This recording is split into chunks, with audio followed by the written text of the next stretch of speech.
Wait, you're doing that wrong. That's not how this works. You're doing it all wrong. Don't reinvent the wheel.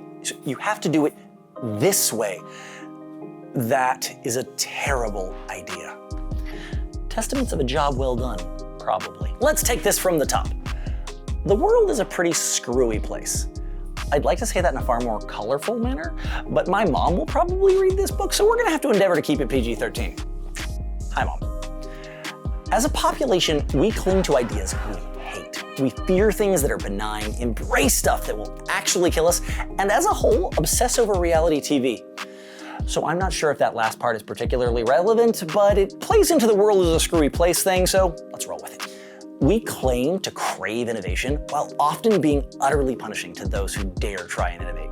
We confuse, contradict, and conflate terms with other ones, making effective communication more or less impossible.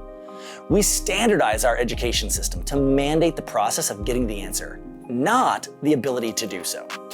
We reward all participants to dull the pain of the loser, and in so doing, we effectively eliminate any reward of the winner.